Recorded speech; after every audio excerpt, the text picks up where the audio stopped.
And yeah, again, this WoFemTech platform is a Black woman founded platform. She is still a startup, but the platform does exactly what we need it to do. Some of the features that you see here, you'll see on any other streaming platform, not streaming platform, video conferencing platform, along with some extra cool kind of tools that they provide. So enjoy the platform, play around with it, click around, consider signing up. She gives a free 2-week trial. So if you're a business and you have conferences all the time, or you have meetings virtually with your team, please consider switching whatever you're using now to WoFemTech. But yeah, we're gonna give it a little more time, let people get in here, and then we're gonna get started in a little bit.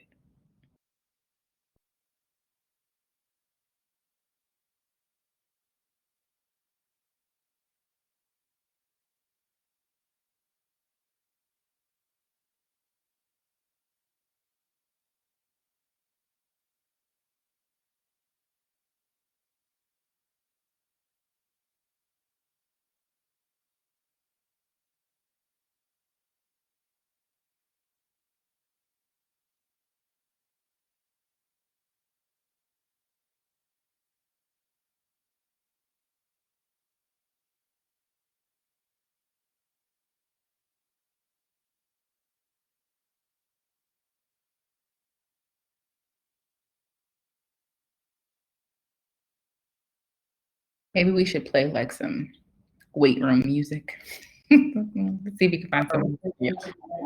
My favorite waiting room music is lo-fi hip hop, so I can play that. Okay, let's do it. Let's get some ambiance. All right, let me know if y'all can hear this. Don't just get a CRM. Get Monday.com's flexible CRM solution. Loud. Can y'all hear this okay?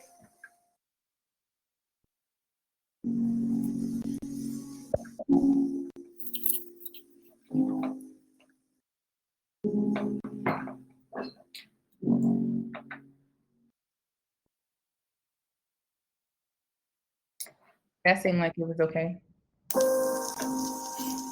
Yeah, Chanel says she loves lo-fi. I love lo-fi too. That's what I listen to when I'm studying and not studying because I'm not in school no more, but doing my work and stuff.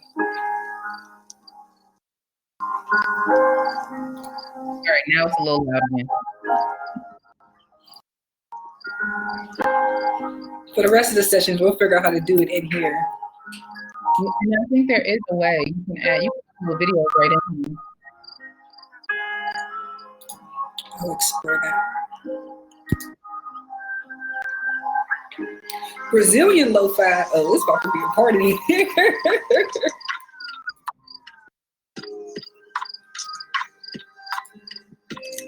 Y'all gotta drop the link to that Brazilian lo-fi.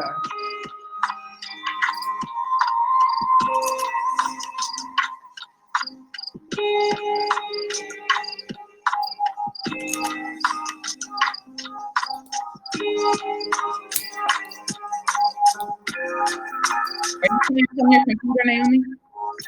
It's playing on my computer. Okay, so you can turn it down a little bit more. It's reverberating a little bit. Is that okay?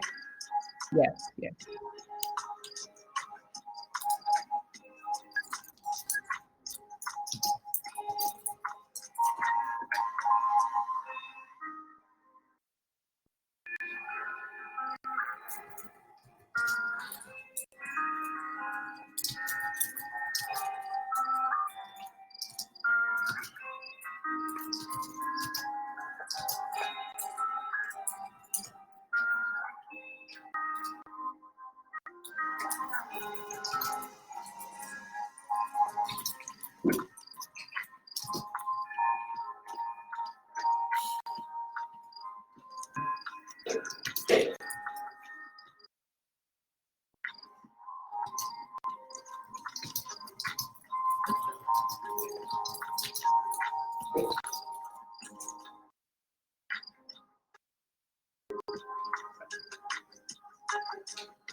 See, the Brazilian lo-fi is on Spotify. I need somebody's login because I don't have Spotify. I got Tidal.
Hi, Francine.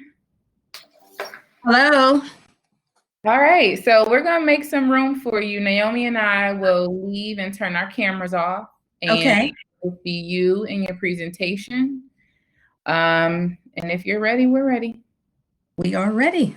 All right. Ladies, I appreciate it. Thank you. Hello, everyone. Welcome to Managing Your Finances. My name is Francine Cameron. I'm President and CEO of Cameron Professional Services Group. We are a CPA firm with a consulting arm. And so my goal today is to give you information that I really wish I would have had when I first started my business 10 years ago, really kind of emphasizing the importance of finance, the importance of running your business, and the importance of how to balance all of that. You know, I know as entrepreneurs, you all are extremely, extremely busy. And sometimes it's a lot of juggling that we do on a regular basis, really on a day-to-day basis. So what I hope to really do is to give you some information that you can take no matter what part of the business you're in. So if you just started as an entrepreneur, or you're a seasoned professional entrepreneur, or if you're even just thinking about coming into entrepreneurship. So I would definitely tell you, welcome. And for sure, it's a great time to be an entrepreneur. So with that, again, welcome, and I'm very excited to be here. So the first is my background. Again, I'm President and CEO of Cameron Professional Services Group. We are a certified minority and woman-owned business. We're located in Pittsburgh, Pennsylvania, and we do business really throughout the country. We're certified in PA and also West Virginia. And for some, you might understand what the Certified Section 3, what that's all about. That's really a housing and urban development certification. And it's important for us because we work in that space of economic and housing development. I have an MBA from the University of Pittsburgh. I have an undergrad from Duquesne University in accounting, and I am a certified public accountant. If you have questions as we are going through the presentation, please either send me, and I'll have to ask Camille about this, but please send me a message in the chat, and I'll definitely try to answer your questions as quickly as possible. Yep, Francine, we'll make sure to feed you any questions that come through. Okay, thank you, thank you. I know for a lot of you are probably certified firms. So here I just like to emphasize again our credentials. So we are a certified public accounting firm in Pennsylvania. We're also certified as a minority and woman-owned business and disadvantaged business. So a lot of you are MBEs, WBEs, DBEs, as we are as well. If you're located in Pennsylvania, then you know about PennDOT, our transportation department, really, which is very, very large. So we are a PennDOT partner. We do business with PennDOT. We also do business with other parts of the state of Pennsylvania, so Department of General Services, so we're certified under there as well. And then we also took the time to become a self-certified PA small and diverse business. Again, I alluded to already about the Section 3 being a Section 3 business, which helps us when we are working on HUD-sponsored projects. And then we also are certified in West Virginia. We've gone after business in West Virginia on a number of occasions just because of locality. It's so close to where we are located. Our mission, and I know that all of you who are in business have a mission statement. So our mission statement is Cameron Professional Services Group. Our mission is to provide clients with quality professional services in the field of accounting, auditing, community development, financial advisory, and operational management. And what we really try to do is be a provider to our clients, that we are able to provide them a multitude of services. So as a certified public accounting firm, as a CPA firm, a lot of folks will say, oh, you must only work in accounting, or you must only work in tax. Well, my background really is pretty widespread. So I've worked in the areas of banking, economic and housing development. I've also worked in the space of government, nonprofit. And so what I try to do is provide a lot of services to my clients so that they feel like we are being holistic and really offering them a number of services so that they can operate their businesses as efficiently as they can. So we try to take off a lot of the heavy lift from our clients. So if a client comes to us and they have an accounting need, but maybe they also have a tax need, or maybe they have a consulting need, so depending on what our clients' services that they're looking for, we try as much as possible to provide those services to our clients. So we don't lock ourselves into just on accounting or just on auditing. It's never just, we look at the services our clients are looking for, and we try to provide the highest quality services in a number of services. So we try to have a lot of touch points with our clients. Now, just briefly, the services that we provide, again, are in the space of accounting, auditing, tax preparation, but we also work in the space of community and economic development. We work with some of the largest developers in affordable housing and also in the commercial space. And then for some of our clients too, they're looking for a strategic financial advisor, so someone that can help them grow their business or reduce taxes, or also enter new areas for them as well. So maybe they're trying to grow a certain department or a certain area, or they're looking at providing services even in a different location. We can work with them in that space as well. Apologize if this is a little bit small, but I'll make it a little bit bigger. So again, this kind of just shows some of the services in a little bit more detail. We work with a lot of startups, and we consult with them and talk with them about how to strategize on starting their business. Should they be an LLC, or should they be a C Corp or S Corp, or should they be a partnership, or should they be a sole proprietor? Sometimes, entrepreneurs, they're not exactly sure what they do. So we always tell them that they should have a team of people around them that can provide them with guidance. So we do a lot of startups, work with a lot of startups, I should say. We do bookkeeping, we do the accounting, we do financial statement analysis and preparation. On the audit side, we do annual audits for nonprofits and governmental entities.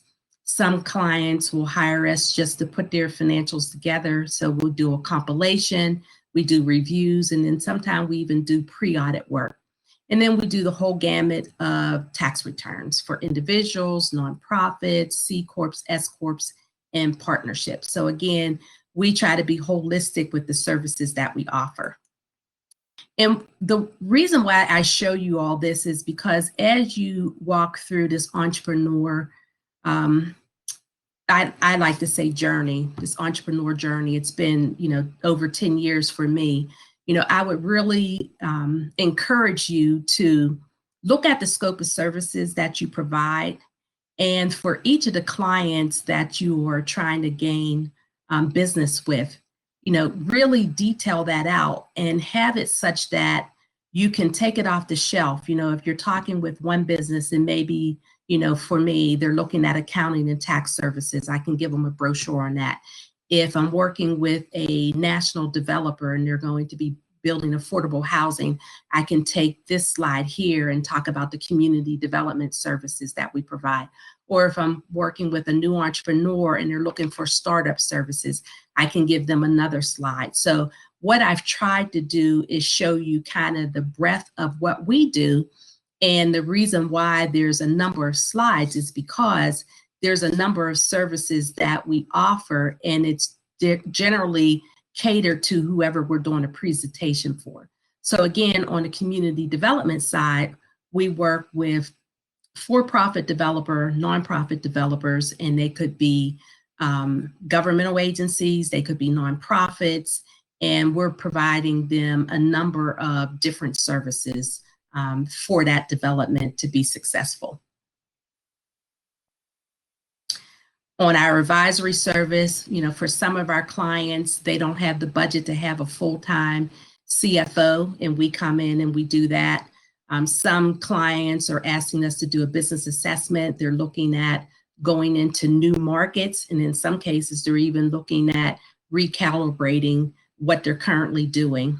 We also do business plans, strategic plans, and then we do training on certified payroll and overhead rate, which really speaks to the business that we have with PennDOT. We train DBE, so disadvantaged business enterprises throughout the state of Pennsylvania on certified payroll and overhead rate.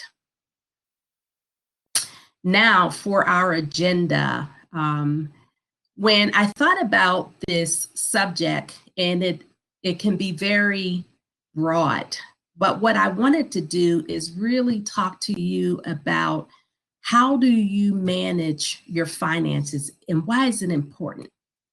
And so what I want to do is I want to share with you, why is managing your finances important? Where do you start? What is an operating budget? What is the significance of financial statements?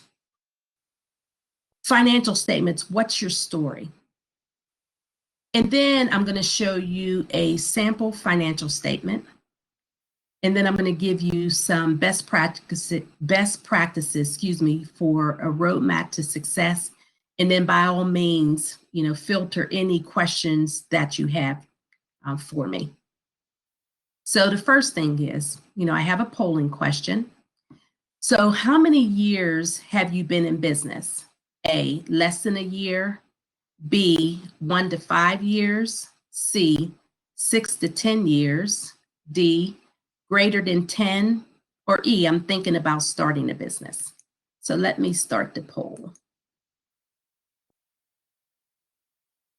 And I'll give you a few minutes.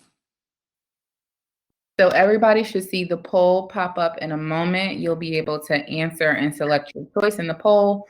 That way, Francine can get a good gauge percentage-wise of where people stand. So give her a minute and she's going to pop that up for you.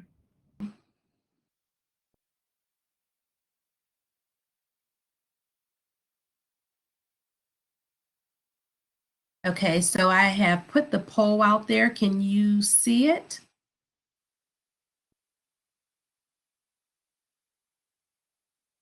Can you see the selections? No,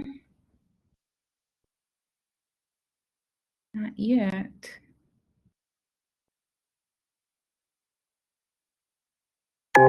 There it is. Okay. Okay. All right. Thank you.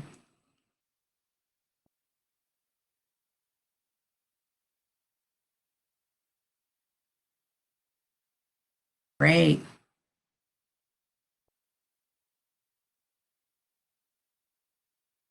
Let's give a few more minutes.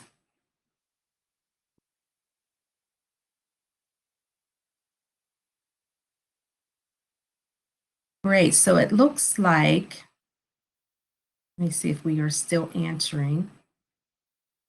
Okay. So 34% of the folks on this presentation are been in business 1 to 5 years, and 31% less than a year.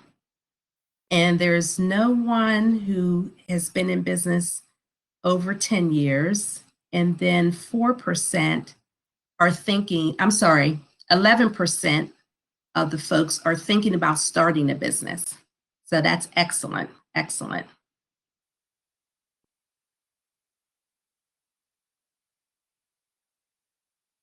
And the reason why I asked that is just to get a gauge. I remember when I started my business again 10 years ago, I didn't have the typical path. I actually was working for a major firm and just working felt like 24/7, definitely 7 days a week. Frustrated that I was actually in a sales position in financial services, insurance firm. And I remember telling my husband, I said, this is insanity. You know, I'm hiring all these people, recruiting all these people, and I'm losing them.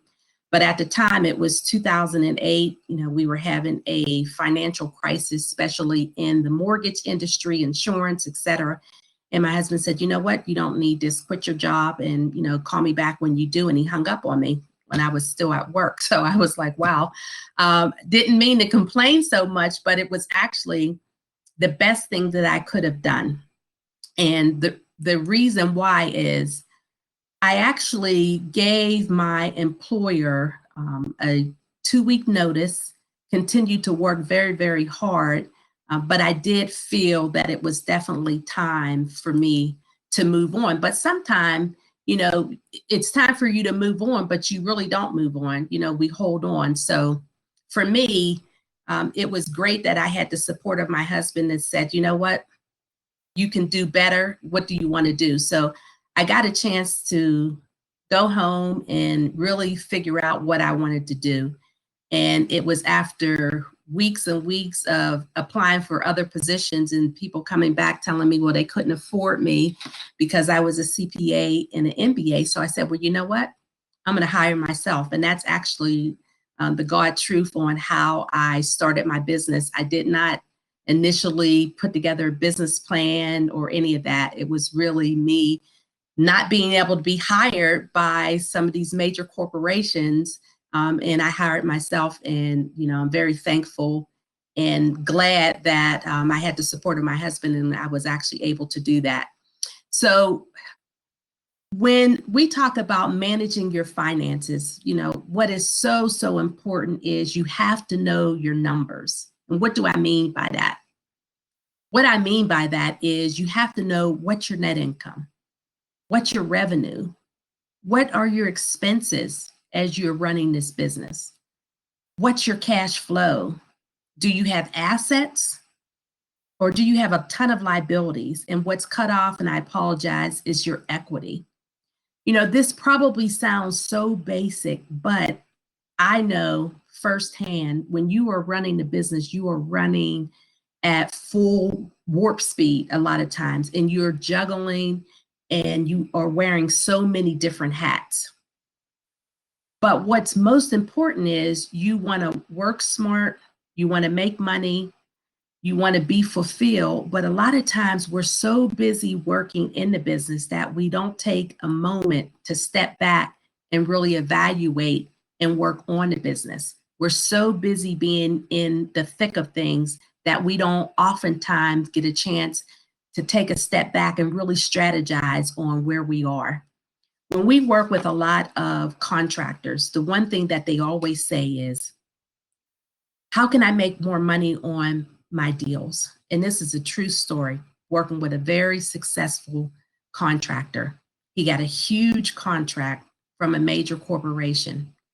And when we sat down and we talked about it, you know, one of the things that I pressed him on is you got to know your numbers. So what is it going to cost you to really have a successful project? You know, are you taking in consideration all the staff that you need to have working on this project? Are you taking in consideration the sales tax, the employment tax? Have you put a 10% or 20% markup? So long story short, he was so excited about getting an over $1 million contract. When we did his taxes at the end of the year, he actually ended up losing $250,000 on that contract. And when I looked at his QuickBooks file, when I was evaluating it before doing his taxes, you know, I pressed him on it. I said, well, what happened on this contract? He said, oh, there's no way I lost money. He said, I made money. And when we went through it, as it turned out, he didn't make money. He did lose $250,000 on it because he did not know his numbers. He didn't roll in all of his costs, all of the supplies, all of the personnel, all of the taxes, and he surely didn't pay himself hardly anything on the contract. So that's why it's so important. You got to know your numbers. Next poll. How often do you review your financial goals?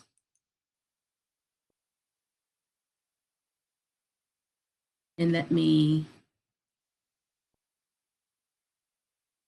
Camille might have to help me with this because Camille, I'm still seeing the previous poll. I need to publish. Okay, there it is. You got it? Yes, I think. Okay, yep, I see it.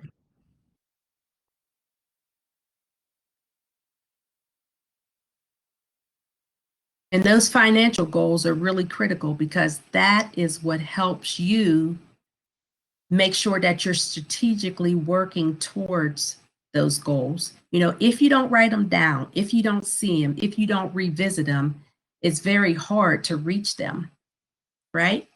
So let me publish the results. So 21% of the folks said that they review their financial goals quarterly.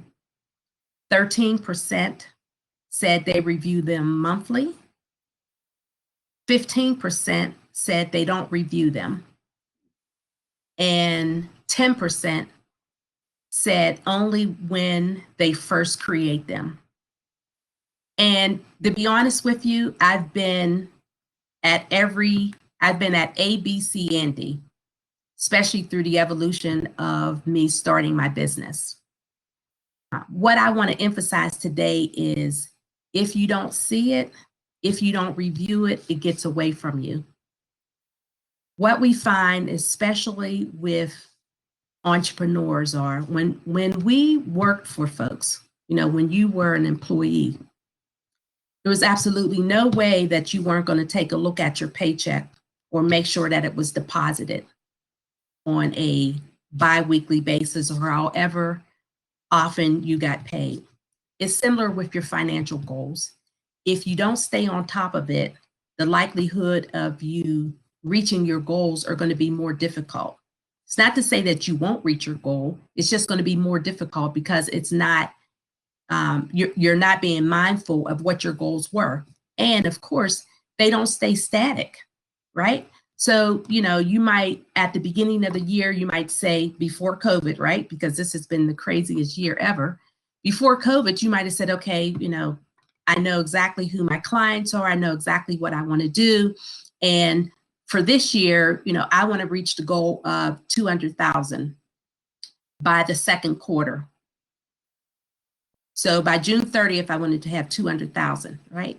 Well, if I would have stayed with that analysis and that goal, maybe I would have reached it, maybe I wouldn't have. But as a business owner, this has to become routine. So at a minimum, I would say you should be at least reviewing them monthly. And the best way to do that is make an appointment with yourself. So if you're someone that likes to take a particular day of the week and have it as that administrative day, then schedule it. If you schedule it, then you'll do it. And then don't override it. So what I do for myself now, and I had to come through this because I'm usually running at warp speed, just like all of you are, and, double booking myself, not taking a break, etc. But now what I do is I have Tuesdays as my administrative day. That's my day to work on my business, to make sure that I'm taking care of any that I need to make, any administrative things, any things for my staff, etc. This gives me a day to really try to not work on a project, but work on my business. And I've been doing that for the last several years. I didn't do it when I first started because I was just running, trying to grow my business. But now I get a chance to sit back and really strategize. Like I tell my clients all the time, to strategize, take time to work on your business, not always in your business.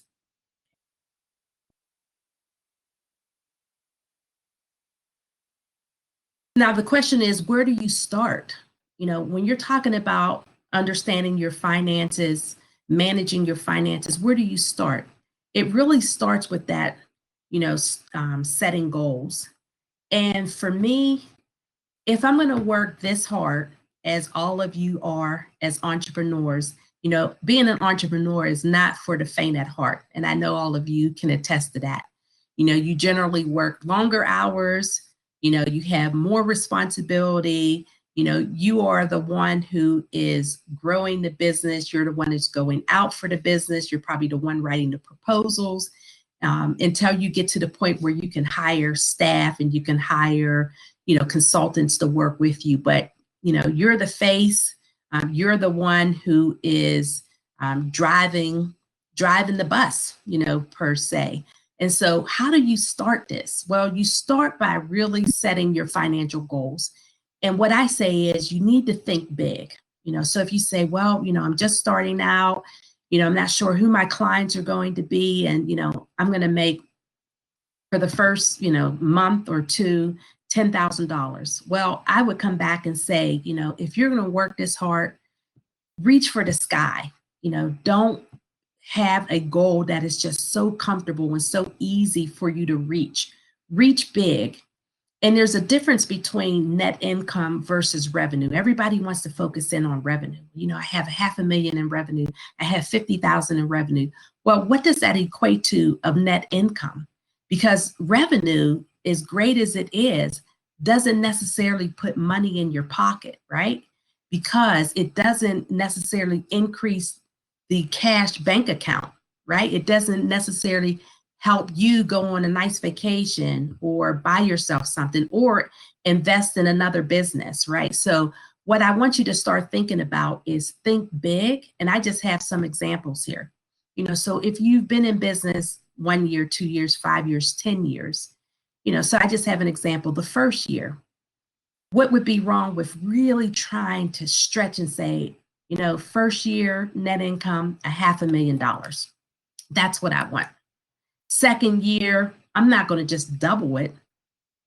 I'm going to quadruple it. So I'm going to say 2 million. Year 3, 4 million. It goes back to having those big dreams and big goals.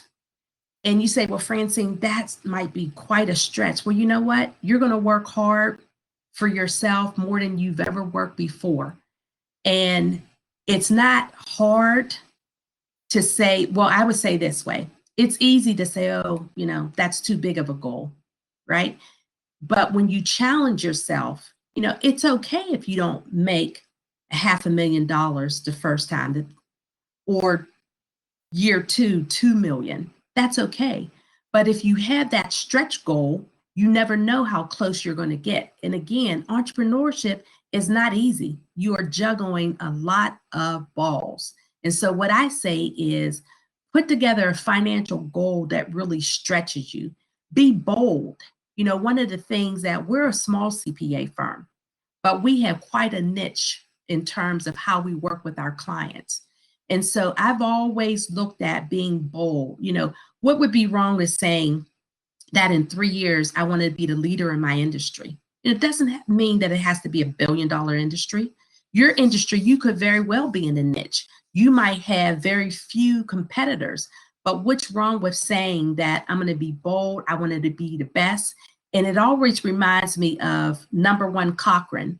He's been talking about being #1 for at least 20 years. So when he started that logo, that saying, he wasn't #1.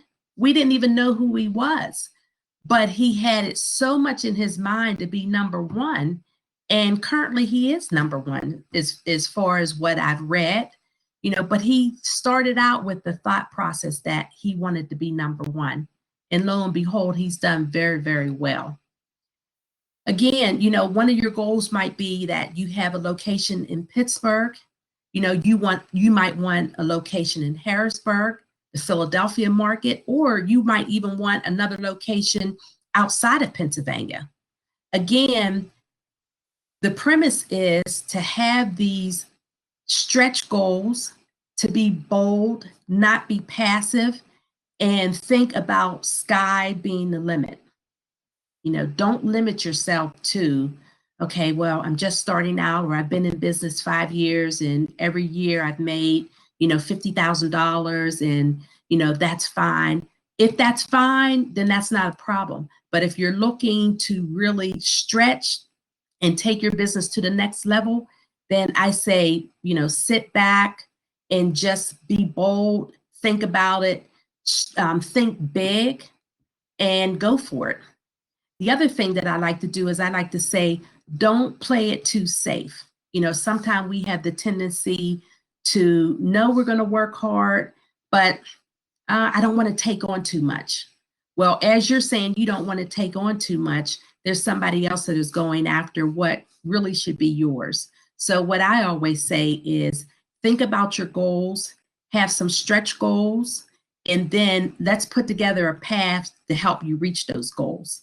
And what I like to do is I like to do it on a quarterly basis, then I like to do it on a year basis. And I revisit my goals on a constant basis because I'm always looking at how to grow my business.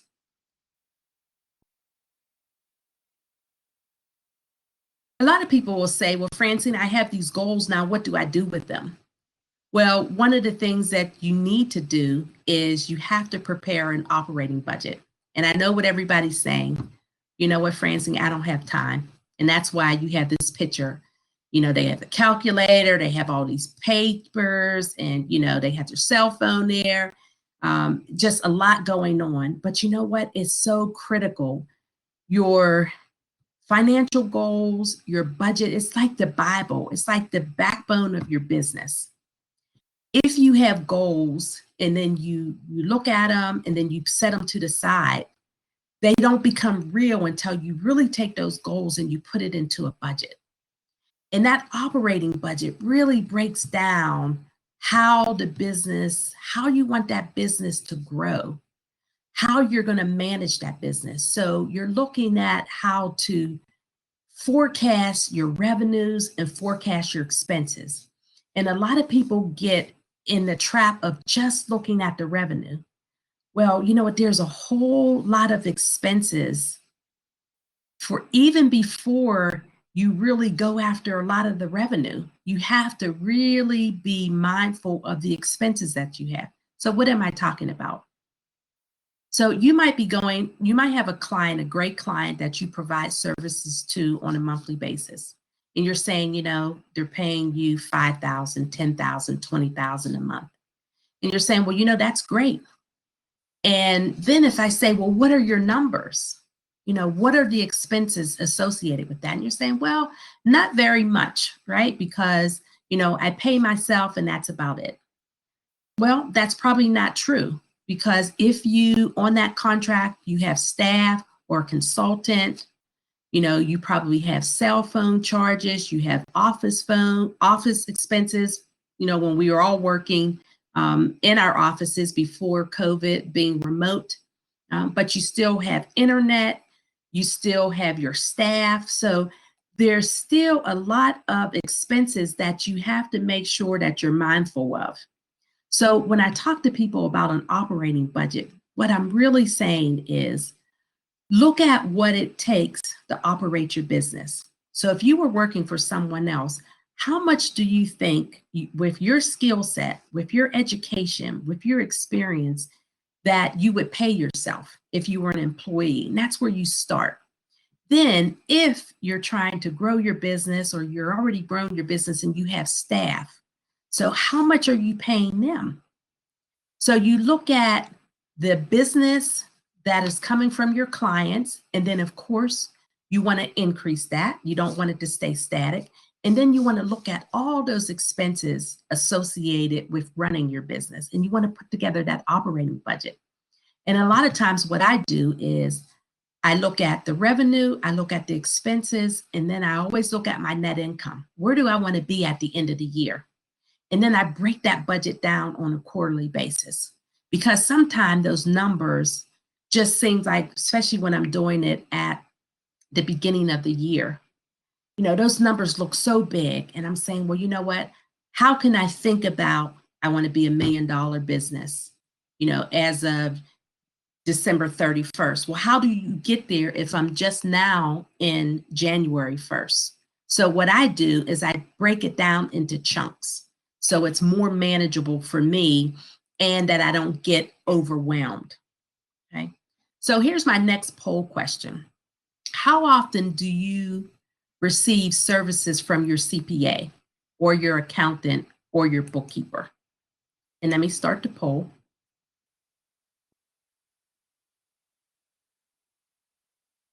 So those services could be accounting services, it could be tax services, it could be financial advisory services, any type of services. How often?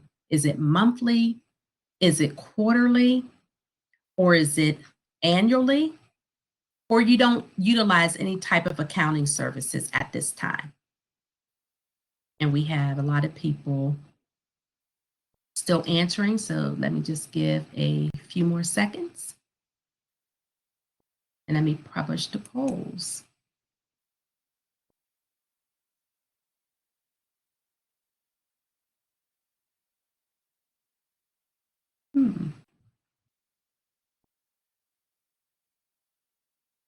Let me try that again. Give me 1 second.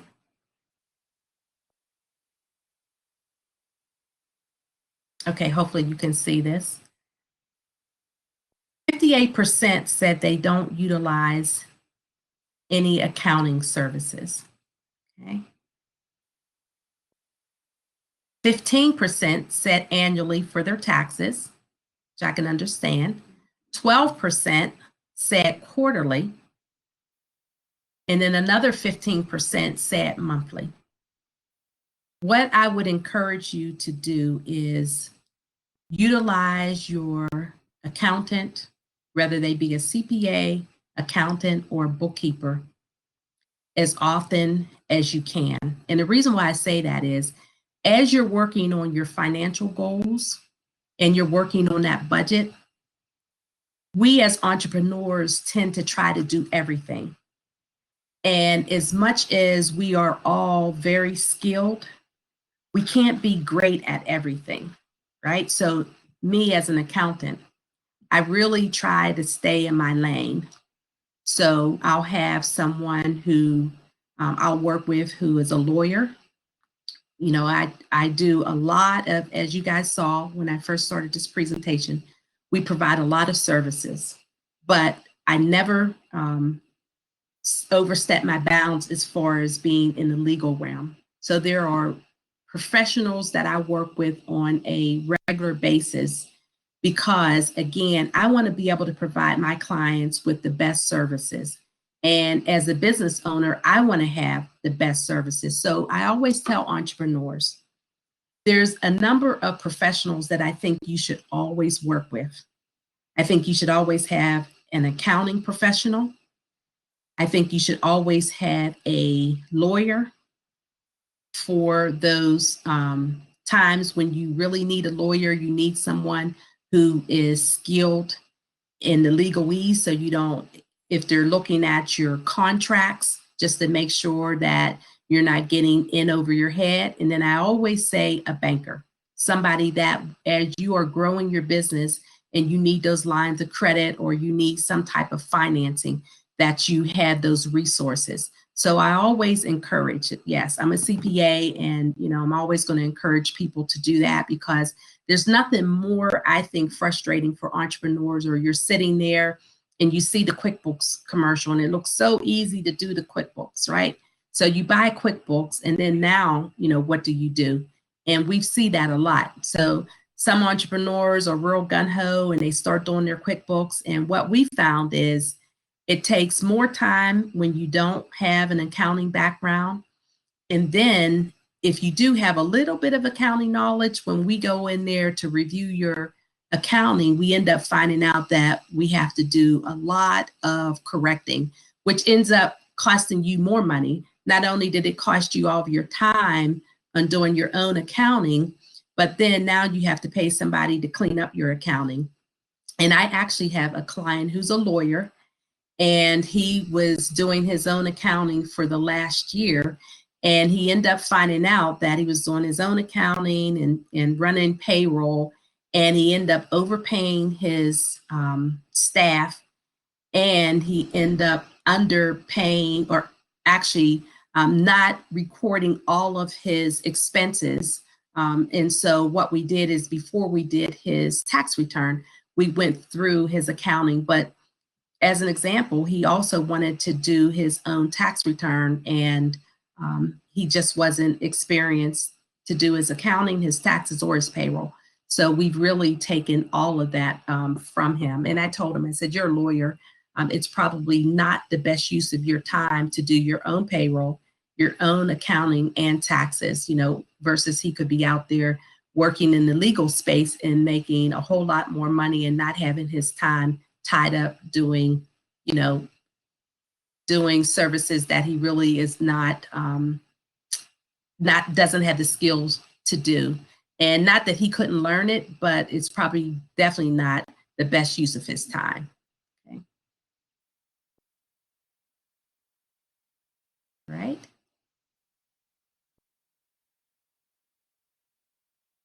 Now, let me talk about something that, of course, is near and dear to my heart, is what is the significance of financial statements? What are financial statements, right? So financial statements are a written record that conveys the business activity and financial performance of a company. I always like to say it's like your report card. And depending on how comfortable you are or how knowledgeable you are about your financial statements, to someone who's a banker, to a CPA, to a company that you might be trying to do business with. And I think about contractors. A lot of times when contractors are trying to work on very large deals, a general contractor might say, well, we need to make sure that you have the wherewithal to work on this project, that you have the capacity. So we want to see your financial statements. We want you to go get bonding. So that's why the financial statements are so significant, because they're really your Bible, your report card that shows folks that you have shared them with what your financial statements look like, the health of your company. They just give a whole picture of the operations of your company. Now, the main financial statements, because there are a lot of different financial statements, but the main ones are your balance sheet, your income statement, and your cash flow statement. And your financial statements, what's your story? What story does your financial statements convey about your company? Does it show that it's profitable? Does it show that it's underfunded? Does it show that it's highly leveraged? Does it show that it's struggling or that it's healthy? What's your story?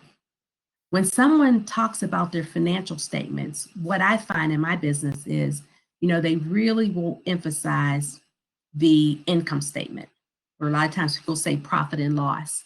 That's only one of 3 statements that you should really understand. It's the balance sheet, the income statement, and the cash flow. I find that a lot of entrepreneurs never even look at their cash flow. Their cash flow is so critical because that tells you how you are generating money, how you're spending money, how you're investing money. So we've had contractors that had great clients. They were so slow pay. Contractor would invoice and they wouldn't get paid for 90 days. And they're like, Francine, I have these great contracts. I'm on this huge project, but I don't have any money. I have to go to the Urban Redevelopment Authority or Bridgeway Capital or ABC Bank to get a loan. Why don't I have any money? And the first thing I would say, well, what does your cash flow statement say? Oh, I don't know. What's a cash flow statement? It's one of 3 statements that's very, very important for you to have a handle on. Again, what does your financial statement say? Profitable, underfunded, highly leveraged, struggling, healthy? Again, we got to understand what these financials say. Next polling question.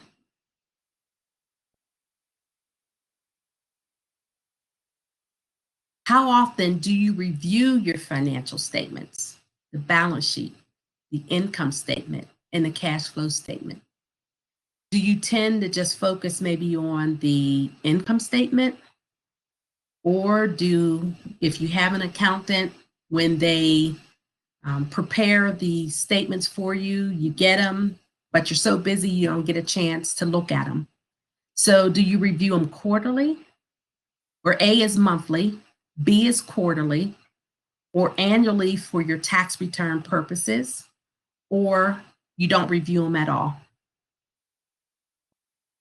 Let me just give a few minutes and then I'll publish the results.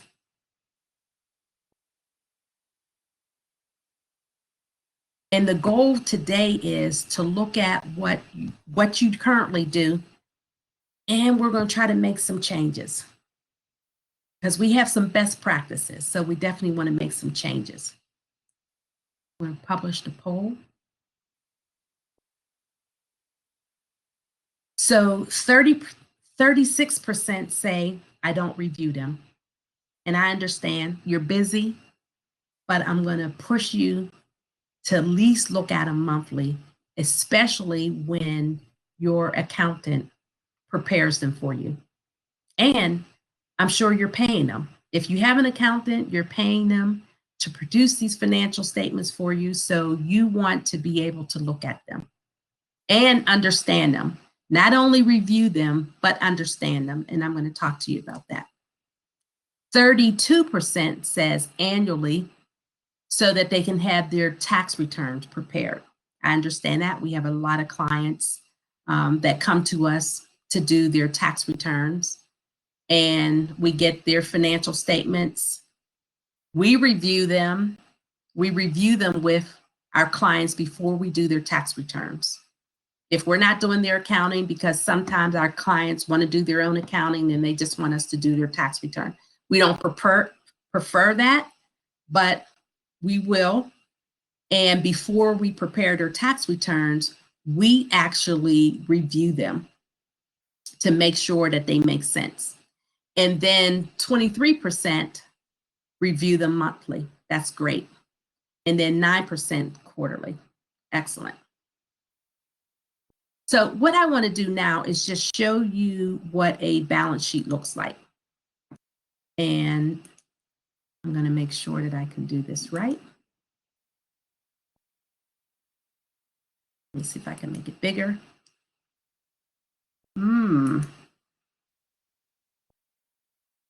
Hey, Francine, I'm just going to let everybody know if you close out your public chat, it will expand the screen for you. And also, if you hit that little person icon in the left, it'll show you just the screen that's being presented, and it'll make it a lot bigger on the screen for you. Say that second part one more time. Well, not for you, Francine, but for everybody else, it'll help in their screen. if they turn your camera off, it'll make the screen itself the main focal point of the presentation. Okay. Great. Thank you. Sure. So this is just a sample company. This is a construction company. And for those of you who might not look at your financials all that often, I just want to kind of show you what your accountant or bookkeeper is probably providing you. So the balance sheet really is the first financial statement that I kind of talk about, because it's in 3 sections. So you'll have your assets, you'll have your liabilities, and then you'll have your equity. So your assets section really is all the items that you own. So OWNE, what you own.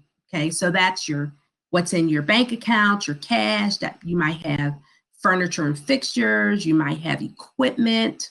That's what's on the portion of your balance sheet. That's the asset part. The liability part is what you owe. So that's all your accounts payable. That might be taxes for if you have employees, your payroll taxes. If you have insurance, that might be the insurance premiums that you have to pay, retirement plan. So any money that you owe is in that liability section.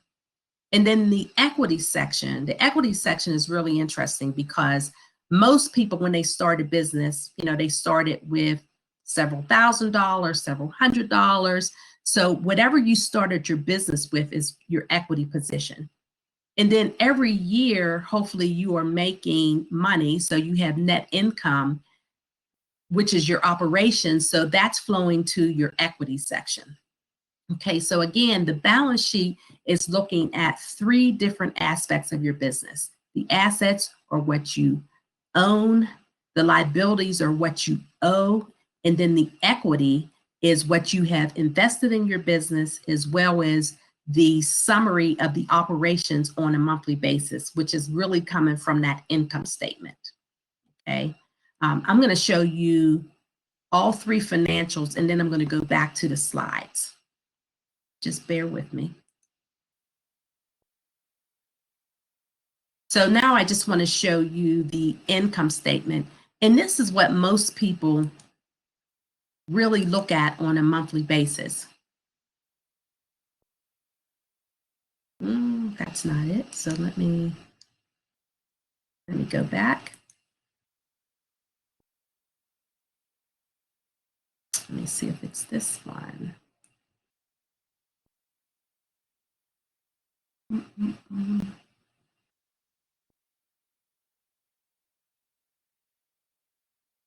me see.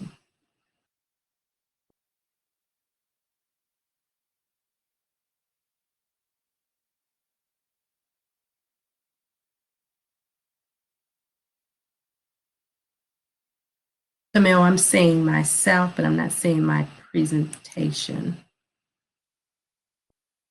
Is it the income statement or do you want a new one? The income statement. Can you see it? I see it. Yep, page 1 of 2. Yes. No, I can't see it on my end.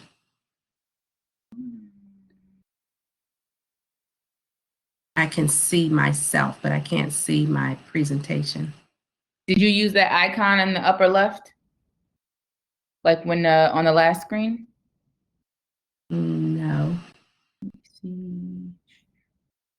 You can see yourself, but not your presentation, right? Correct. Did you hide the presentation? Did you hit that little minimize button that's on there? There might be like a little canvas in the bottom right. It says restore presentation. Okay, so what I have is the plus upload presentation, then I have the lines, and then microphone, share screen, restored, okay, on the right-hand side. Okay. You got it up? I do, but I'm still seeing myself very large. Yeah. Very large. I'm not sure how to. Let me see if I can. Restore presentation. That should have done it for you. Mm-hmm. Well, can you see the income statement? And we see your cursor too. Okay, great. So I can't see it, but of course I know it. So let me see if this will help. Okay. So I'm sorry about that, everybody. So bear with me. So in the income statement, again, everyone really, really emphasizes the income statement. This is the statement I think that most people look at more than anything. And I do understand that because you are focusing in on your revenue. So the first part of that income statement is your revenue. And then some people kind of miss this. And I do want to emphasize this. The next cost of goods sold. And what does that mean, Francine? What that means is for you to provide services to your clients, there's a cost associated with that. So that could be your staff, that could be your supplies, your material. And generally, what you want to do is take all of those costs and reduce your revenue by that amount so that you come to your gross profit. So a lot of times when your CPA or your accountant is preparing your financial statement, you want to make sure that they are looking at your cost of goods sold. Again, you're looking at that revenue number, but then you want to look at all of the costs that occur as you are running your business. So again, it's your personnel, so it's your staff that are working directly on the services that you provide. It is any materials, any supplies. And when I say personnel, so if you have someone who is your receptionist, but then you have, we'll say my business, a CPA firm. So my receptionist will not be a part of the cost of goods sold, but my auditors, my accountants, my tax professionals, they're all a part of the cost of goods sold. And that's what the difference is. And so any training that my staff does that is specific for accounting, tax, audit, that's also part of the cost of goods sold.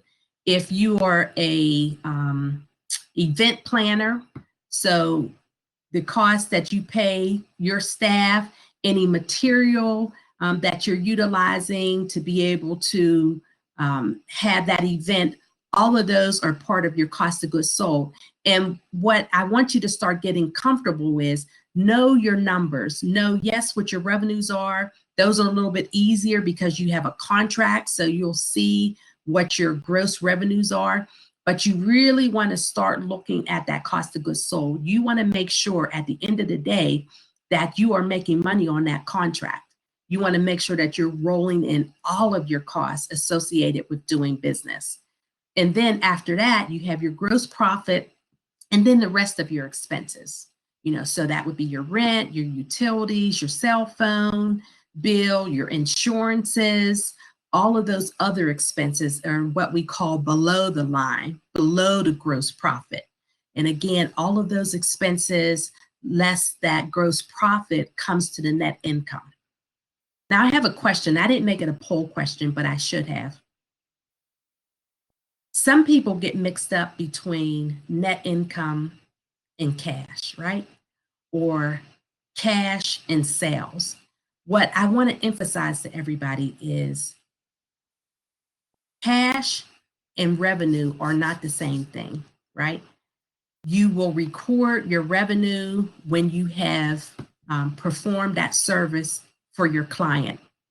You won't get money in the bank until they pay you. And that's what happens with a lot of people. They'll have a great client, a nice contract, and they're providing all these services and they're recording it. Your accountant is recording it. But until your client pays you, that revenue is a receivable.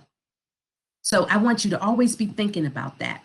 Revenue is great to have. We all need to have it, but we got to take the next step and make sure that our clients are paying us based on that contract.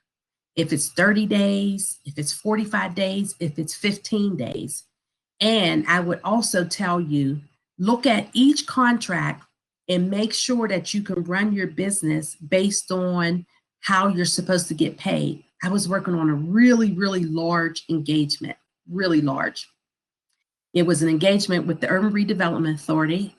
It's the houses and the transit across from Target out in East Liberty. My client was Michael Baker International. So they're an international engineering firm. And so we were working on the project. We were the auditors. They had about 80 different subs. And the project manager just didn't have the staff at Michael Baker to review all the change orders. And so I told him, I said, oh, we can handle that. So he hired us. When I looked at the contract, it said that we weren't going to get paid for at least 60 days. And on top of it, we weren't going to get paid unless the URA paid Michael Baker. So I said, well, we can't do that. We're too small of a firm. We can't fund payroll for 60 to 90 days, you know. And I said, so with our contract being so much smaller than yours, Michael Baker, why can't you pay us a lot sooner? And Michael Baker, you know, I ended up having to talk to their procurement folks in Virginia. And they said, well, Francine, nobody's ever asked us that. You know, our subs get paid when we get paid. I said, well, I can't work like that. Again, so I'm a small firm in Pittsburgh. This is Michael Baker International Firms working on multi-million-dollar projects. But you know what? I had to speak up for myself. So I said, well, I can't do that. He said, you know, the gentleman in the Virginia office said, he said, well, if there's a way for you to help us get paid from the URA, then we'll pay you. And I said, okay, let me try. So I actually used to work for the URA. I still had great relationships down at the URA, and I called him. And I told him, I said, well, this is the situation. Michael Baker is saying that you all are slow pay, which means I'm going to be paid slow, and I can't afford that. What can you do? And they're like, you know, Francine, we don't pay them slow. Well, as it turned out, you know, they made changes. They were paying Michael Baker slow. Michael Baker was trying to pay me slow. And just by me speaking up, we got to the point that Michael Baker actually paid us before 30 days, you know. So again, sometime I know, you know, we as entrepreneurs don't think that we can make changes or make an ask to some of these large companies. But I always say, you know, I have to advocate for my business and for my staff and for the way that I want to operate. Will it always work? No. But it really isn't going to work if you don't try. So I tried and it worked out beautifully. And as a matter of fact, we were on that project for several years, and we developed a very, very good relationship with Michael Baker, and we continue to work with them on other projects. We've been on a number of projects with them, and it helped solidify our relationship, as well as we did a bang up job. You know, when you get an opportunity to work on these contracts, and I know all of you do the same, you know, we work so hard to make sure that we have a long-term relationship. You know, we don't want one-offs. We want long-term relationship with these companies. And that's what we have definitely with the URA and with Michael Baker. But again, I'm so glad that I just spoke up, you know, for myself, and it worked out very, very well. Okay. The other thing that I want to show you is the cash flow statement. This is a statement that most people don't really look at. It's a simple statement, but it's so powerful. The cash flow statement is the statement that shows you what your net income is. And that's coming directly from your income statement, right? But the cash flow statement is so powerful because it's telling you how you're generating cash. And remember what I just said before was sales or revenue doesn't necessarily equate immediately to cash. You could be booking those sales because you build your clients and they might not be paying you as timely as you would like. I have a couple clients like that now. What do? I send them second and third requests if I have to. And then I call them. And then, you know, depending on what client they are, I have a frank conversation that I can't keep providing services without them paying me. Now, that has been something that I've gotten more comfortable with over the years. When I first started out in business, I'll be honest with you, I was probably giving away more services than I was getting paid for, because I was trying to build up my business, build up my reputation, to be honest with you, afraid to speak up for myself, that if I talk too much about money, I'm going to lose a client. I want them to realize that I'm good at the services I provide. That was in the beginning. Now I'm much more assertive and more mindful of billing my clients on time. And then if they don't pay by the specific terms of the contract, calling them, sending them a nice reminder, and then calling them. Okay. So on the cash flow statement, it's really broken down into a couple different areas. So the first is it's going to show you what your net income is, and it's coming directly from your income statement. After that, the cash flow statement breaks out into 3 different areas. It talks about the operating activity. The operating activity really flows back to your balance sheet. It's all of the accounts that are really short-term in nature. And what it's trying to look at is trying to say, well, if on a monthly basis you have dollars in your cash account, how was that generated? And it's going to be generated by you doing in operating activities, investing activities, and financing activities. And it's almost like a reconciliation between what your cash balance was at the beginning of the period and what your cash balance was at the end of the period. And the reason why this is so critical, if you are a company and you have great clients, great sales, but you don't have any money, you got to look at this cash flow statement to figure it out. The balance sheet won't tell you this information, and the income statement won't tell you this information. The cash flow statement will tell you, this is the cash I had at the beginning of the year. This is how or at the beginning of the period, this is what I did during that period. And it could be monthly, but as you see for this cash flow, I just did it for a whole year. It could be monthly, it could be quarterly, it could be daily if you just wanted to look at your cash flow statements. But this is the statement that will tell you how money is being generated in your business. So is it being generated from your operations, which is your accounts receivable and which is your accounts payable, or is it by your investing in the business? That is if you are purchasing equipment or furniture and fixtures, or is it coming from financing? Did you have to go to a bank, URA, Bridgeway Capital, some type of financing company to generate cash? Again, COVID has been tough on all of us, right? So hopefully a lot of you, if not everybody on this call, was able to apply for the payroll protection plan, the PPP dollars. That's part of financing.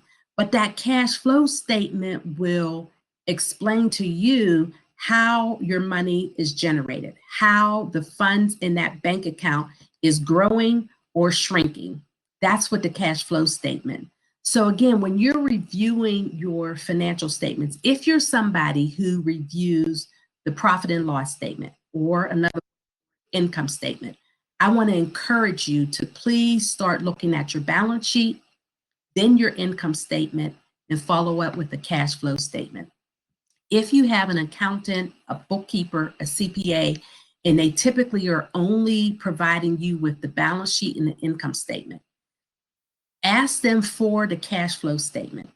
The other thing that you want to do is if you're not very familiar with your financial statements, what you want to do is sit down with whoever's producing those statements for you. If it's the bookkeeper, the accountant, the CPA, whoever is producing those financial statements for you on a monthly basis, quarterly basis, you want to have a 30-minute to an hour or however long it takes and have them walk you through every single statement. You don't want to just get your statements, your financial statements, and put them to the wayside. Okay.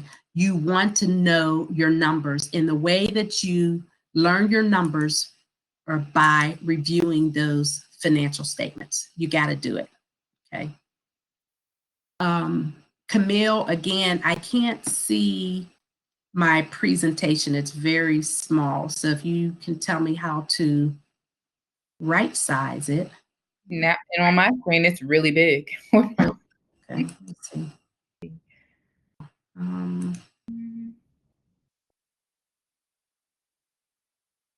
And did you go to a new presentation, like were you toggling through your uploads? Yes. So I just brought back up. Hopefully you can see the presentation again. I see Quality Construction LLC, but the Yes. size is off. So it's really large and it's zoomed far in. Okay, and that looks good. Okay, but I can't see it. I will say that the numbers on the right, I don't know how important those are. Those are super tiny. Okay. Do you know how I can stop seeing myself so large and see the presentation? Yeah, I'm thinking, and again, on the right side at the bottom, the icon that's over there, it doesn't allow you to restore the presentation. Let me see.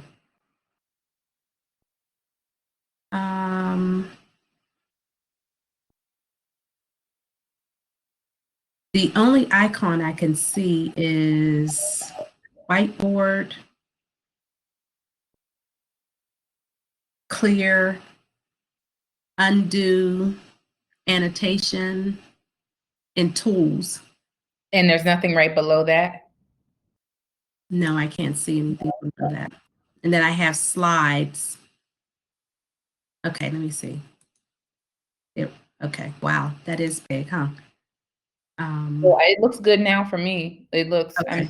Okay. Can you see your presentation now? I can see the presentation now and I can't see anything else. So that's all right. That's good. Okay. So quality construction, again, what I just did is went through the 3 financial statements. Again, those are the main ones. And those are the ones that over this next 30 to 60 days, I want you to get comfortable. So just want to, again, emphasize on the balance sheet, you have your assets section, and that's what is owned.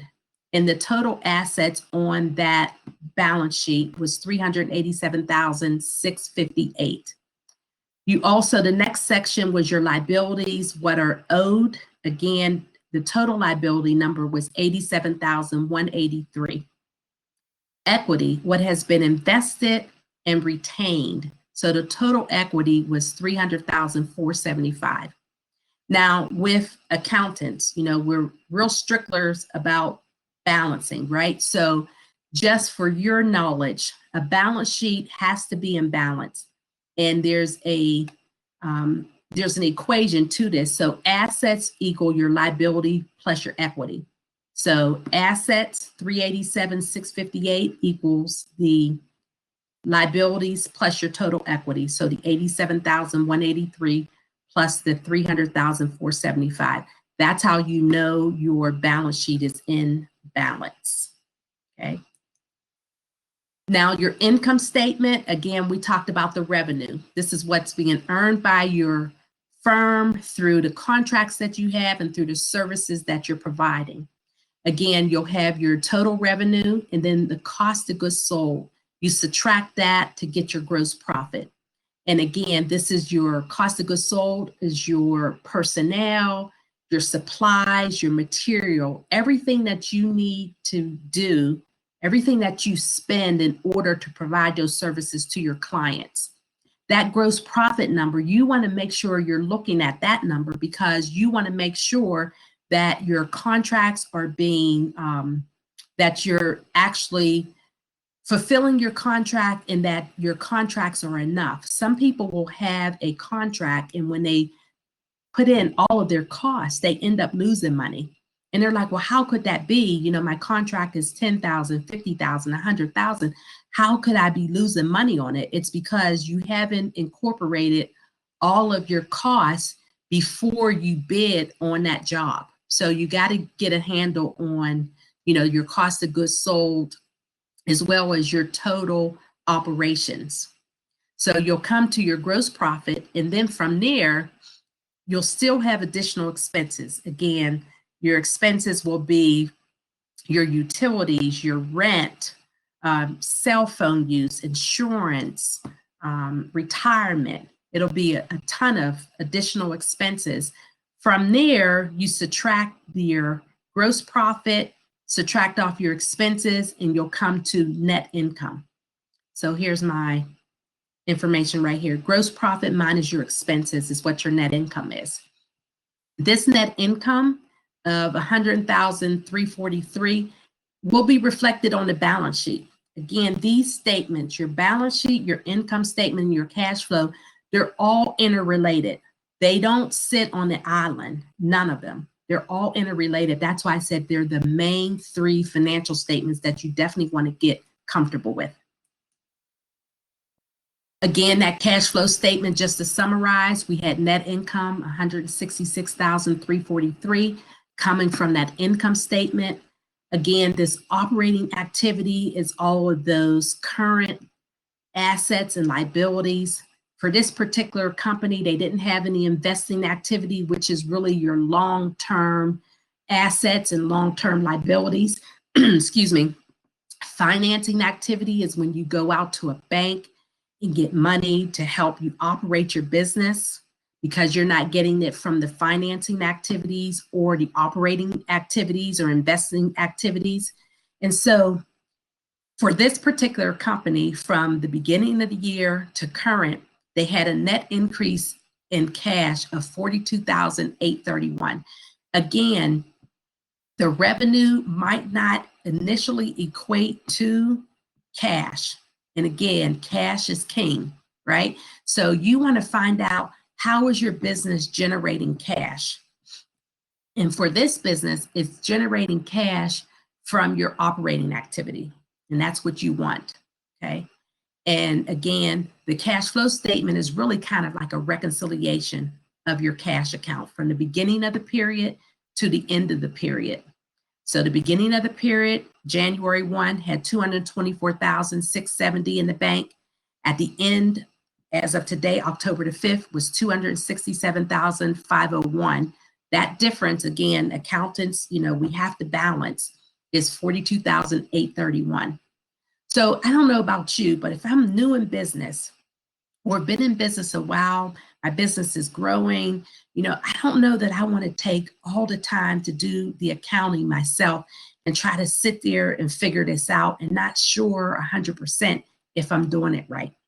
So if you have it in your budget, I would really encourage you to have on your team an accountant, a lawyer, and a banker.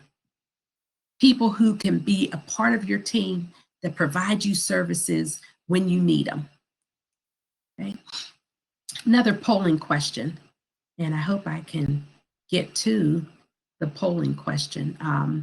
Do you feel it would be beneficial if your accountant, CPA, bookkeeper reviewed your financial statements with you either monthly, quarterly, annually for tax return purposes, or he or she doesn't review them at all? So this is in, let me see. I don't know if I can get to.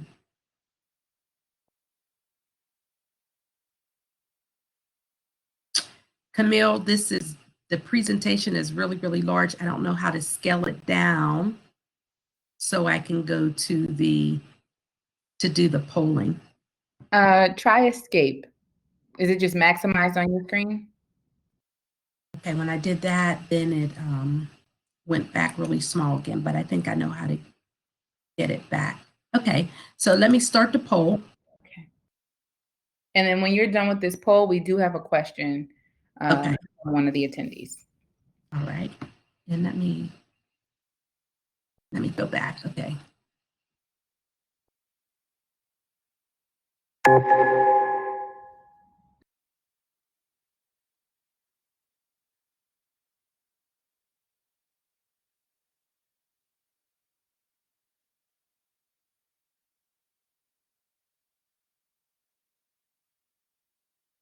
Okay, so 50% of the folks said that monthly would be great, beneficial for them.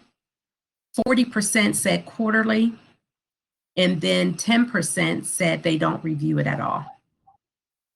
So if you have an accountant or a bookkeeper or some type of financial person on your team, you should have them review the financial statements with you.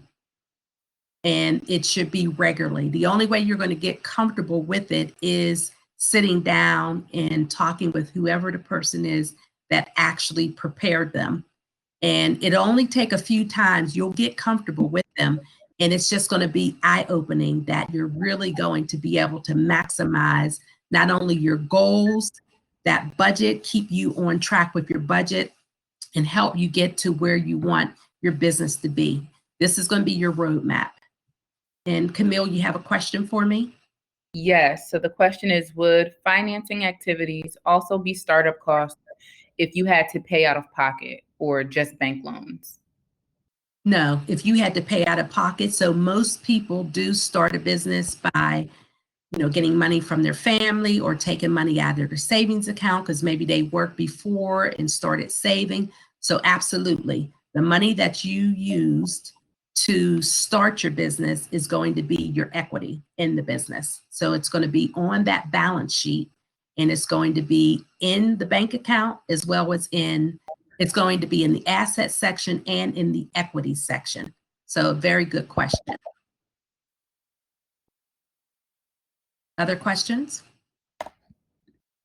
That's all I see here. You all, feel free to send them in the chat if you have questions, and we'll pick them up and present them to Francine. Roadmap to success. So almost in conclusion, be intentional. Be intentional about where you want your business to go. You want to be the driver. You want to be the leader of your business. You're going to do it anyway because it's your business. Again, you'll have those professionals around you that can help guide you, but you're the one who is the visionary. It's your business. Own it and determine what you want your business to look like. Again, have those stretch goals, think big, think bold, and don't take the easy way out. I know it's hard. We are doing a lot of new projects. And initially I was like, oh, that's going to be so much work. I'm not sure if I have the expertise. And I had to sit back and say, you know what? Well, you're never going to have the expertise if you don't try. So I've even been doing a lot of stretch goals for myself, even in the midst of COVID. Very, very important, know your numbers. If you sit back and say, well, I'm not sure what my revenue is. I'm not sure what my gross profit is. Not sure what the assets are. You don't want to be in that space. You want to know your business and know your numbers like the back of your hand, like you could recite them. That's what you want to get to. When somebody says, well, this is a contract and the gross profit on this contract is going to be $50,000. You want to be able to say, well, you know what, that $50,000, yeah, that's good. But based on my goals for my business, I need to figure out how to have that gross profit at 100,000, not 50,000. You want to know your numbers. Again, you want those stretch goals. If you have those stretch goals, it might take you a year, 2 or 3 to actually meet. That's okay. That's quite fine. It might even take you 6 months. But the point is, don't set the bar so low that it's going to be so easy to obtain. You want to stretch. You want to be able to grow the business. You want to reach for the sky. In your budget, make sure you implement it. It might be, at this point, you might not be able to do that budget on your own. And you know what? That's okay. Because for all of you on here, everybody has a unique business that we all can't just step in each other's shoes and run that business. It's the same way with your budget. If you haven't done it before, I would say have somebody help you put that budget together. It's going to be so well worth the time and money and energy to have that budget be put together, take those stretch goals and put it into a budget, and so that you can review that budget on a monthly basis. You know, you want to get into a habit of that. As your accountant is putting together those financial statements, they can actually put the budget and have a actual to budget. So on a monthly basis, as you're looking at those financial statements, you can see how you're performing against your budget. It can all be in one document. It doesn't have to be in a separate document, as well as that budget is a breathing, live resource for you. It can change, and that's okay. I'm sure a lot of people at the beginning of the year that had budgets had to change because of COVID. Now, we were fortunate that we didn't know if it was going to happen or not, but as you guys remember, the tax due date moved from March and April to July on us. So all that business that we would have been getting the first quarter of March and then April 15th, we didn't know that we were going to get that at all, you know, because once you tell people that they don't have to, you know, focus in on their taxes, lo and behold, they're not going to. So all of those tax returns that we're used to doing from January to April, we didn't have that business. So I wasn't sure what we were going to do. But as it turned out, I looked at the budget and said, okay, what other parts of my business can we try to ramp up? Well, we had another stumbling block. A lot of the government agencies that we did audits for in the first quarter, those were gone. So, okay, Francine, now what?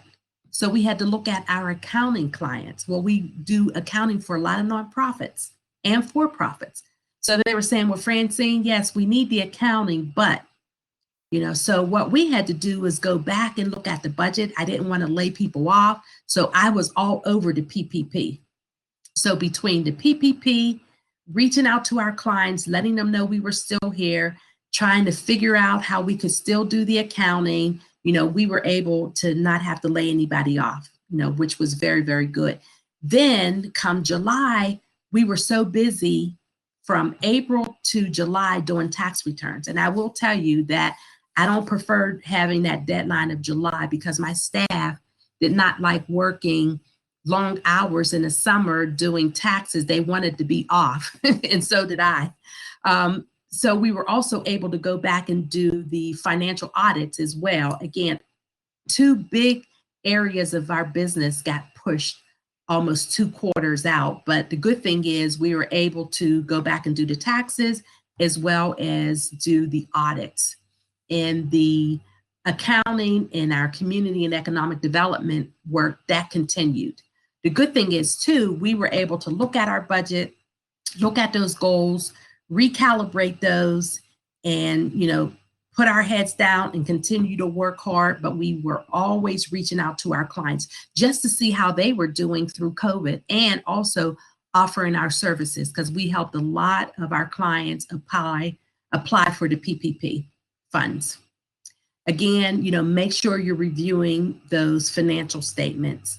And I had the pleasure of actually getting the chance to meet Misty Copeland when she came to Pittsburgh. The Hill House hosted her for an event, and I got a chance to take my daughter and her good friend, who is actually a ballerina, and they're both in high school, and it was just wonderful. And she told us about her story, her success story, you know, being one of the first, not the first, but being one of the first major ballerinas, African-American. And so I love this photo because it talks about success. It talks about being the first. It talks about, you know, the strength that we have as African-American, as women, as men. You know, we can do this. We have to have a roadmap. We have to put it down on paper. We have to revisit it frequently, and we have to stretch ourselves. So I'm hoping that this information was helpful to you. I want to thank Camille and the Greenwood team for even inviting me. You know, I am so very appreciative of all of you for taking your time. I know how busy you are. I just think that all of you are definitely on a continued path of success. And if there is anything that I can do, if this information was helpful, if you have questions, after and you need to get in contact with me, here's my contact information.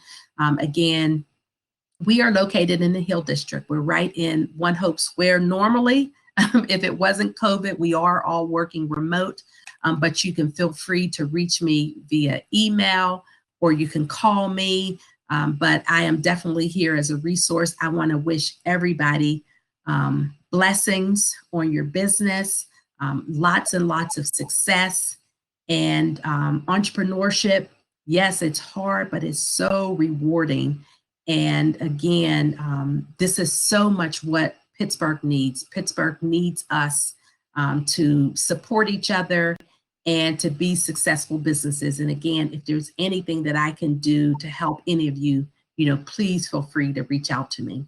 And with that, Camille, I'm going to see if there's any other questions. Yeah. I want to thank you again from the bottom of my heart for having me. Thank you. Thank you for what you do and for presenting the information. We couldn't do it, so we're glad to have a subject matter expert to do it with us. A few things. I'm going to ask you a question, but before I do that, I'm going to drop a link in the chat. If you all are currently business owners and you would like to submit for an opportunity to win one of the many grants that we're offering, please use that link to submit an application. It will behoove you to do it in the next 2 minutes because we're going to pull some names. But in the meantime, Francine, someone did ask if they could reach out to you. Tyree, if you look at the shared notes on the left, all of her information is also there for you to copy and paste. But my question is, do you have any tips or takeaways that people could do today to help manage their finances? Like, do you have any templates that maybe they can use before they go see their CPA, or any websites that would be helpful to help them before they even go to a professional? Yeah, so a couple resources that I would say is one of the resources that I like to use is the Pennsylvania Department of Economic Development. And maybe what I can do is even try to get you guys a link on that. Another resource that is very good is the Urban Redevelopment Authority and also Bridgeway Capital. And then the Riverside Innovation is also very good.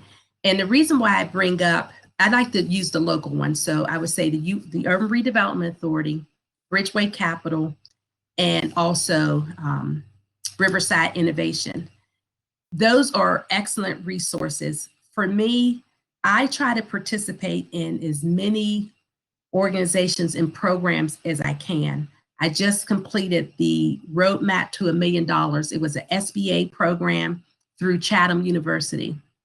I've done the Emerging Leaders program, which was also an SBA program. And so, Camille, you're putting up a grant opportunity.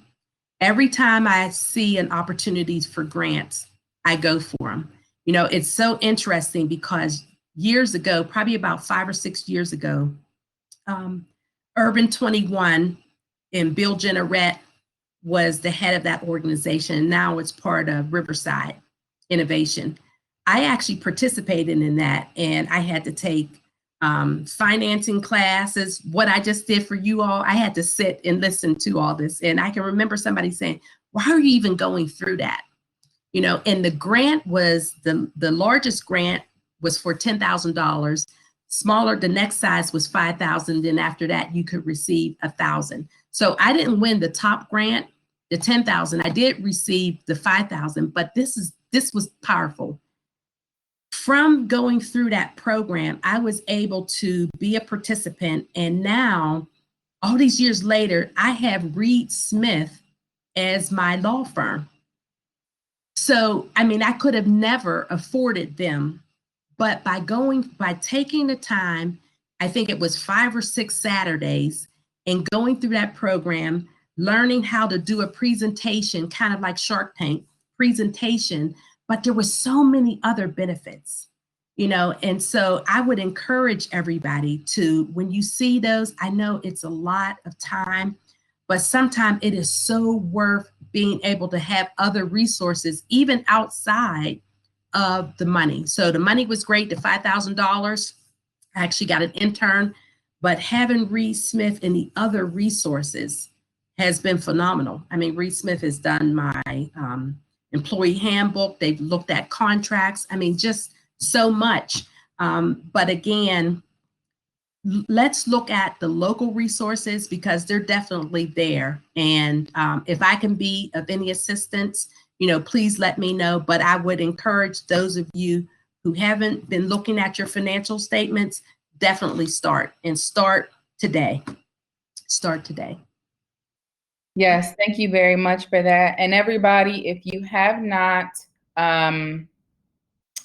submitted for the mini grant, we're going to close off the intake right now, but you will have opportunities all throughout the week to win them.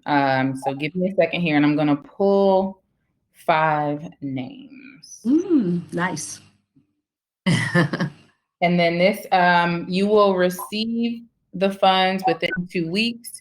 Before we do everything and issue the funds over, we will collect 1099s.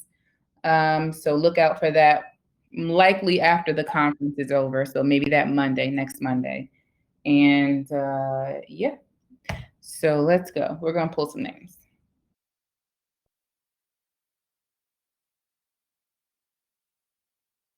Very nice. Yeah, this is fun. Giving away money. Very nice. All right, let's see.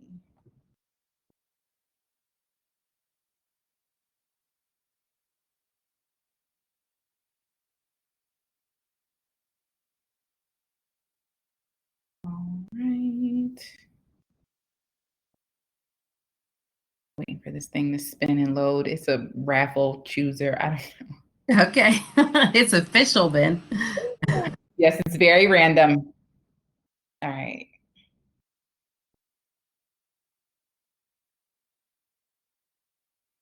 All right, now slow down. Okay, so Felicia, are you in here right now? Felicia.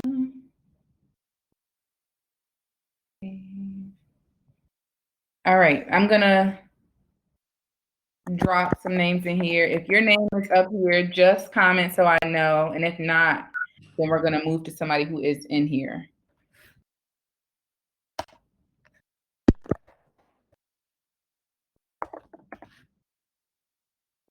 When you know who you are.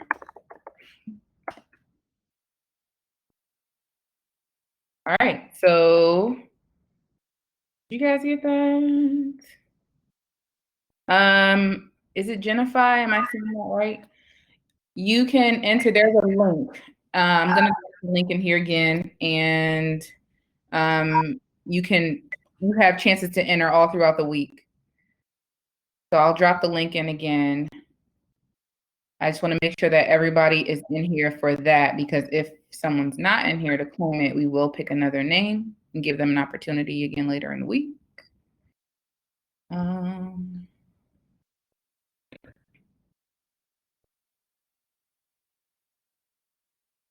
Holly, I don't think so, but you're in for the rest of the week. I don't remember pulling your name.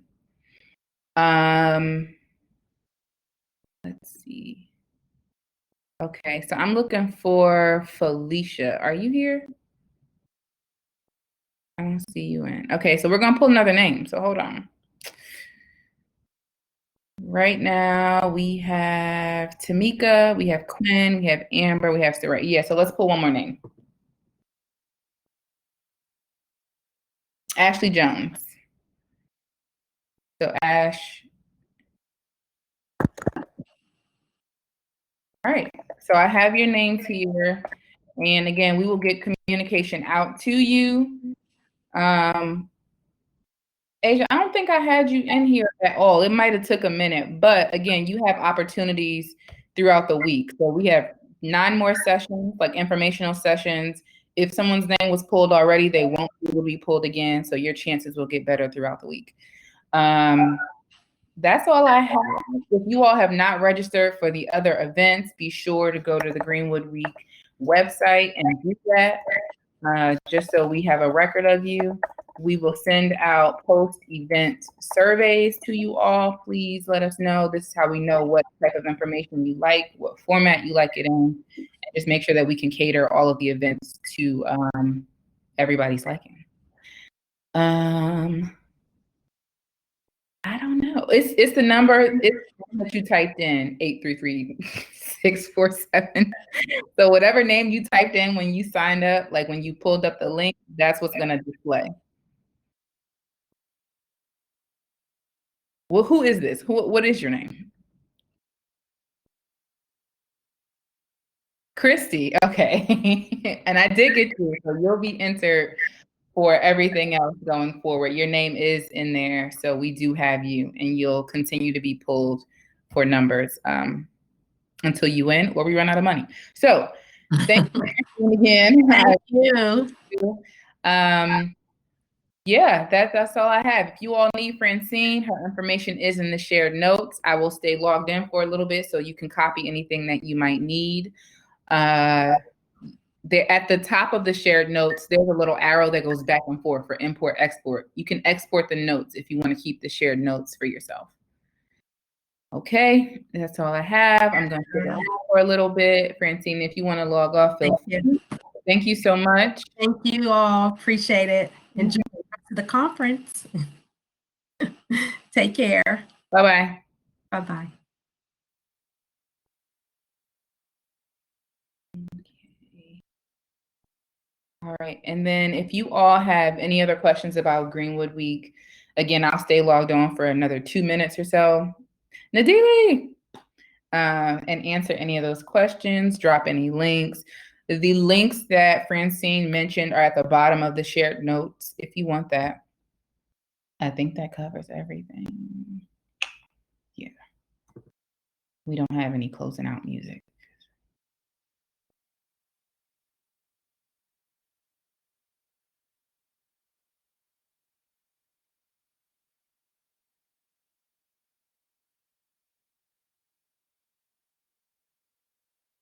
You all are welcome. I was taking notes clearly during this whole thing because I also needed them. So I should probably just go to Cameron and get my stuff done. Oh, I'm glad, Quinn.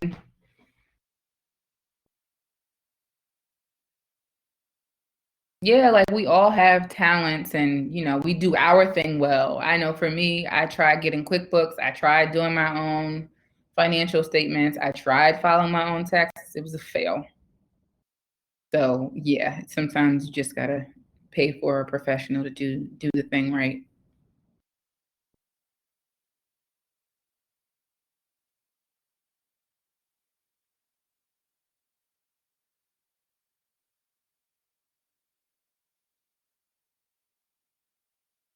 All right.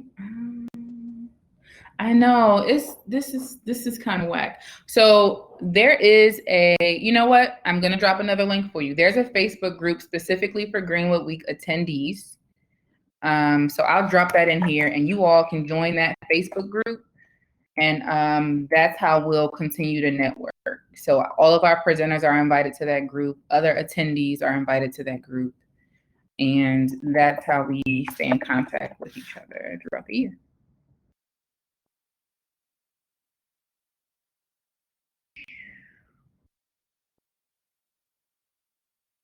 All right. I hope this link is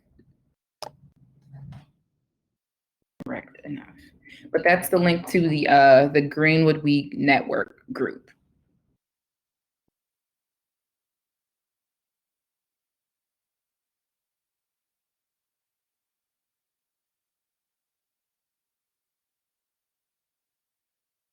Okay. All right, guys. So I'm going to log off. Make sure you have everything you need from the notes.